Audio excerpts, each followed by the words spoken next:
Kemarin dengan di Indonesia banyak sekali masalah-masalah sosial yang terjadi di Indonesia, tetapi kemudian banyak unsung hero atau pahlawan-pahlawan yang tidak dikenal, bahkan tidak kita ketahui namanya, tapi berbuat aksi yang begitu nyata yang dipotret dalam kehidupan sosial. Dan kami seleksi masuk dalam acara Kick and the Heroes 2019. Sudah bersama dengan saya adalah Mas Yulanda Darwis, Ketua Komisi Penyiaran Indonesia. Mas Andre, selamat pagi. Pagi Mas Robert. Terima kasih telah hadir bersama dengan saya. Alasan saya kemudian mengundang Mas Andre karena Mas Andre salah satu juri ya Mas ya. Dalam Kick and the Heroes 2019. Susah tidak menyeleksi ya kemarin? Sangat susah menurut saya. Sepanjang saya pengalaman jadi juri ya. Kick and the Heroes ini yang paling susah.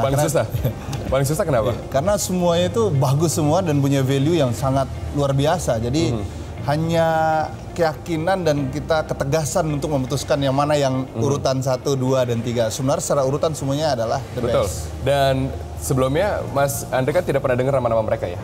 Belum pernah. Belum kan? Tidak pernah dengar nama mereka. Nah, mereka salah satu yang kami hadirkan pada pagi hari ini adalah Bang Togu Simorangkir.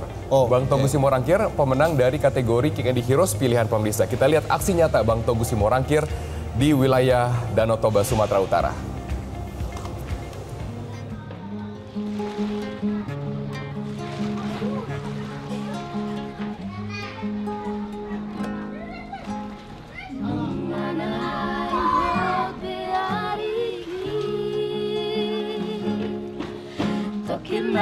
Sudah mangkuki.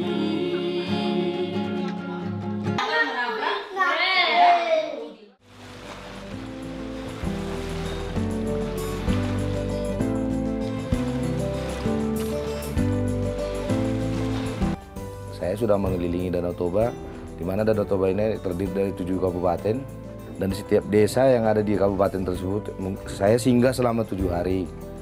Dan setelah pulang sekolah, anak-anak naik ke kapal, dan disinilah dia belajar mereka.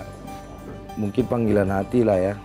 Teman-teman yang ada di Alusie ya mungkin menginspirasi juga buat saya, jadi senang aja melakukannya. Banyak mimpi yang dia sering ungkapkan. Lakukan apa yang kamu mau, selama itu baik buat banyak orang, kamu menjadi berkat buat banyak orang, lakukan. Tapi satu intinya, kamu harus sehat supaya kamu mampu melakukan semua itu. Gitu.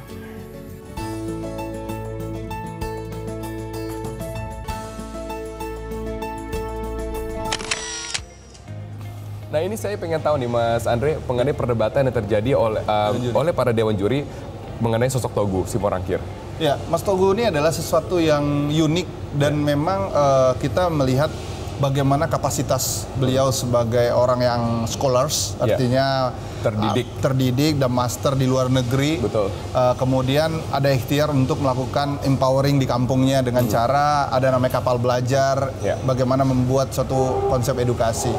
Tetapi memang dalam perdebatan yang di Dewan Juri lakukan, ini semuanya sama. Dari segi scoring sama Mas Robert. Tapi sulit sekali berarti menentukan pemenang ya? Sangat sulit sekali. Saya sama Prof. Renal Kasali ya.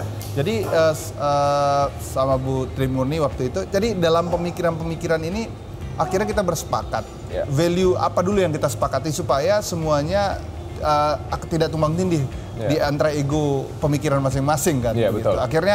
Akhirnya diurutlah ini yang baik, ini yang baik. Walaupun ini semua adalah terbaik. Betul. Nah, dalam kisah Mas Togu ini adalah kita melihat begitu hebatnya seorang yang scholars, tiba-tiba dia bisa, kalau bahasa apa itu, mewakafkan dirinya atau memberikan segala hal tentang dirinya di kampung yang kita sadari di mana-mana kalau orang melakukan sebuah perubahan itu pasti dia pergi ke megapolitan atau ke metropolitan, benar nggak? Karena disitulah challenging yang terasa karena mungkin apple to apple. Kalau di kampung siapa sih paling jago? Tetapi dahsyatnya Mas Togu, dia ke kampung kemudian dia melakukan sebuah penyamaan dengan masyarakat, tapi dia gerakan masyarakat yang dengan pemikiran yang berbeda untuk mengarah ke sana dengan tujuan yang baik. Ini poinnya Mas. Betul, tidak mudah sebenarnya ya kemudian untuk menyamakan konsep berpikir. Kan konsep berpikir dari Mas Togu adalah konsep berpikir scholar kan, manusia terdidik yang mendapatkan pendidikan di luar negeri, di Inggris, kemudian harus pergi ke kampung-kampung yang memang orientasinya kan berbeda. Nah, ini yang menurut kami ternyata kalau saya jadi dia ataupun kami Dewan Juri jadi mereka, apakah kita bisa seperti itu? Betul. Itu yang sampai pikir, oh ini butuh effort ya, ego diri yang sudah Iya, matang, yang hebat, graduate, yang scholars, kemudian turunkan untuk menjadi seorang ya. Betul. Dan ada alasan kemudian mengapa ini menjadi seorang yang memenangi pemilihan pemirsa, karena mungkin ada relevansinya dengan literasi yang digerakkan dengan sekarang zamannya informasi atau disinformasi, mungkin hoax atau berita-berita bohong. Betul. Karena saat ini hanya daerah kota yang bisa memfilterisasi itu, tapi daerah-daerah yang dikategorikan misalnya di daerah-daerah yang jauh dan terpencil, mereka kan asupan informasi langsung mereka kunyah, mereka telan dan mereka lakukan percaya terhadap informasi itu. Dengan adanya literate dari Mas Teguh, dengan membentuk karakter secara pengetahuan, edukasi, ini membuatkan catatan bahwa masyarakat di daerah-daerah juga akan cerdas untuk menyikapi yang terjadi fenomena saat ini, Mas Robert. Betul, Mas Teguh ini adalah orang yang sulit dicari, Mas, karena Mas Teguh ini katanya sering berenang antar pulau, kemudian menggerakkan literasi. Tapi akan saya coba hubungi Mas Teguh ya setelah jeda komersi, kita lihat apakah Skype saya diangkat oleh Mas Teguh ya. Sekarang saya nggak tahu di pulau mana nih, tapi pasti dari daerah Toba Samosir. Tetaplah bersama kami. Betul, tetaplah bersama kami akan segera kembali sesaat lagi. Ya, kembali dalam Selamat Pagi Indonesia. Tadi saya sudah WA Bang Togu dan sekarang Skype saya diangkat dan kita akan langsung menghubungi Bang Togu Simorangkir. Bang Togu, selamat pagi. Ada di wilayah mana dan sedang apa Bang Togu sekarang? Selamat pagi Bang. Ini lagi di Pematang Siantar di pusat bimbingan belajar lah Siantar. Ya, lagi ngapain Bang Togu saat ini? Lagi interview. Ya. Lagi bangun apa di sana? Oh enggak, ini karena ingin ke Medan, ada acara dengan kantor staf presiden nanti siang di Medan. Jadi, oh gitu. Iya, jadi ya sebentar lagi akan meluncur ke Medan lah. Oke. Bang Togu, kita akan berbicara mengenai ini Bang Togu. Tadi di segmen pertama kita membahas mengenai Bang Togu dan dikatakan tidak mudah bagi seorang yang berada di zona nyaman. Pendidikan luar negeri, kemudian ada di situasi ekonomi yang kondusif, tapi sekarang harus meninggalkan kenyamanan itu dan berada di desa, bergaul dengan masyarakat tradisional, membantu mereka. Ya, apa ya? Ya tidak, ya memang makanya orang bilang saya baling, orang gila. Meninggalkan zona nyamannya, melakukan sesuatu yang membuat saya bahagia aja gitu. Jadi parameter sukses bagi saya itu bukan seberapa banyak uang ada di rekening, bukan seberapa tinggi status sosial kita, tapi seberapa berdampaknya hidup kita untuk orang lain. Tapi apakah ini mudah Bang diterima oleh keluarga? Pada saat Bang Togu menerima piala penghargaan, saya ada di sana, saya dengar Bang Togu tidak menafkahi keluarga, ya kan? Kenapa? Bang Togu bilang tidak menafkahi keluarga selama kemudian membangkitkan literasi di daerah sekitar atau bergerak sosial. Itu emang keluarga marah-marah tidak kemudian awal ya? Puji Tuhan enggak, dari awal memang mereka mendukung, tapi memang istri saya luar biasa. Dia seorang ASN, jadi tidak perlu tidak meminta setoran lah gitu. Jadi ya kadang-kadang saya mau ke Samosir pun saya minta ongkos sama dia gitu. Jadi ya memang ya dia mendukung apa hobi saya. Jadi ini hobi sebenarnya, bukan hal-hal lain. Jadi kalau kita melakukan hobi, banyak hal yang tidak masuk akal yang bisa kita lakukan.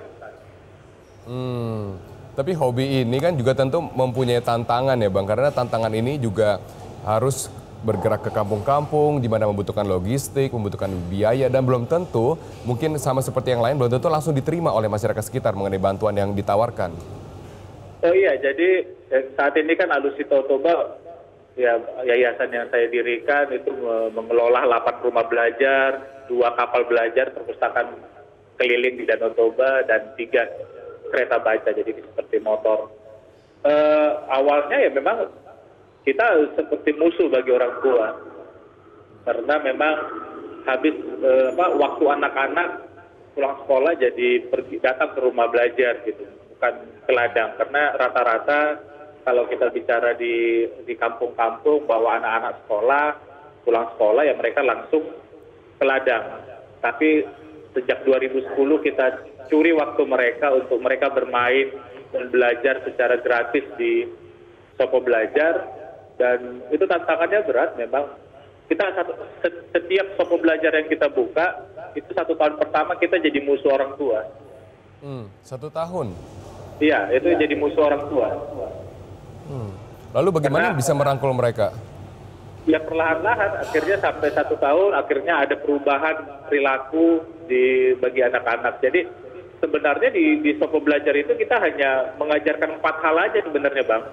Jadi ya mengajarkan anak-anak untuk mengatakan minta maaf, mengajarkan anak-anak untuk mengatakan minta tolong, mengajarkan anak-anak untuk mengatakan terima kasih, dan membuang sampah pada tempatnya. Gitu. Jadi ya kita tidak memasukin pendidikan formal yang mereka sudah pelajari di sekolah. Gitu. Jadi ya ada perubahan perilaku, ada anak-anak yang rajin datang ke Sopo Belajar.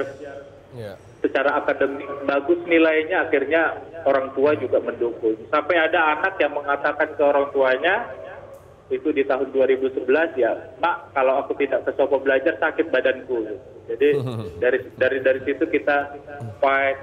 Tempat juga relawan-relawan kita dikatakan seperti penculik anak.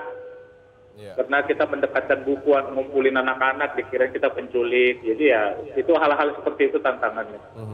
Oke, Mas Andre melihatnya bagaimana Mas dampak yang mungkin diharapkan untuk Indonesia dengan perjuangan Bang Togu? Ya, Bang Togu ini adalah seorang yang bekerja dari hati. Ini yang nggak bisa didapatin begitu banyak orang. Itu beliau sangat menikmati, sangat semua dikerjakan dengan tanpa ada pamrih dan sebagainya. Dan inilah yang menjadi inspirator negeri. Yang menjadi catatan Dewan Juri ketika kami menilai begitu banyak orang yang tidak terekspos dengan KKND Heroes ini. Termasuk dari diri sendiri. Kami Dewan Juri juga surprise dengan begitu banyak ternyata sumber daya manusia yang di Indonesia ini yang menjadi inspirator. Salah satunya adalah Bang Togu. Nah ini sebenarnya yang harus diperbanyak. Dan tidak banyak dunia penyiaran yang menyiarkan yang begini. Justru itu saya sangat concern ketika ditawarin jadi Dewan Juri, saya bilang langsung yes tanpa ada yang namanya pertimbangan apapun. Gitu. Nah ini maksud kami adalah Bang Togu adalah kisah yang harus menjadi rajutan sejarah bahwa di zaman peradaban millennials yang katanya semua connectingnya terkoneksi dengan cepat, ya ternyata tiba-tiba ada orang-orang yang berpikir jauh seperti itu. Karena apa? Karena berpikir dari hati, bukan hanya logik secara ini scholars, master, luar negeri, dan ini seperti apa. Ya kan, karena hatinya berkata lain. Hatinya berkata. Dan banyak orang seperti itu ternyata di Indonesia ya. Betul, Mas Robert. Termasuk salah satunya Bang Togu. Jadi kita mungkin konsentrasi sekarang politik banget ya, karena pesta demokrasi. Tapi setelah itu kita harus kemudian alihkan perhatian dari yang sudah terjadi dan kemudian membangun negeri ini dengan rasa optimis. Betul, ending dari segala hal dalam hidup ini kan adalah bagaimana bermanfaat bagi orang banyak. Setuju, Bang Togu bilang, apa sih kalau kita punya tabungan yang begitu hebat, kekayaan begitu banyak, tapi tidak bermanfaat bagi orang banyak. Ini kekuatan kunci yang bisa menjadi value dalam KKND Heroes, kenapa beliau jadi salah satu pemenang. Betul. Nah, Bang Togu, terakhir saja pertanyaan saya kepada Anda, tolong jawab dengan singkat, apakah tidak kemudian berpikir untuk pada saat susah menyerah, dan atau apa yang sebenarnya menguatkan dari perjuangan Anda saat ini, Bang Togu? To be honest, jujur saya tidak suka membaca, Bang. Iya, jadi. Tapi pinter, nggak suka membaca tapi pinter. Ya, saya ingin anak-anak Danau Toba itu melebihi seorang Togu Simorangkit. Makanya saya dekatkan buku ke mereka. Mereka akan menjadi pemimpin-pemimpin hebat di negeri ini di masa yang akan datang. Dan kita akan menyiapkan mereka. Tantangannya berat ya, karena hampir 10 tahun kita bergerak, kita tanpa sponsor. Saya harus berenang 2 kali untuk menyeberangi Danau Toba untuk menggalang dana. Ada kegiatan Toba Cari Tiran, ada bersepeda, macam-macam. Ya itu semua menggalang dana. Jadi partisipasi publik yang kita inginkan. Karena kita ingin membangkitkan semangat filantropi orang Indonesia. Akhir-akhir ini semuanya sudah nyinyir-nyinyir politik, menyebarkan hoaks, dan itu kita lawan gitu dengan aksi nyata. Dan semoga ya pemimpin keren, pemimpin hebat di Indonesia akan datang dari sekitaran Danau Toba. Betul, amin. Terima kasih Bang Togu Simorangkit, terima kasih buat inspirasi ini, dan terima kasih atas nama orang-orang yang tidak sehebat Bang Togu, yaitu orang yang kemudian hanya bisa bicara mungkin ya, tidak bergerak seperti Anda. Terima kasih telah kemudian menggerakkan negeri ini dengan rasa optimis, dan kalau nantinya Indonesia menjadi begitu hebat, bukan hasil kerja dari pemerintah saja, tapi juga hasil kerja dari rakyat ya, bangsanya sendiri. Terima kasih Bang Togu, terima kasih Mas Andre telah bergabung bersama dengan saya dalam Sapa Pagi Indonesia. Dan kami akan segera kembali setelah headline news pada pukul 9 waktu Indonesia bagian Barat.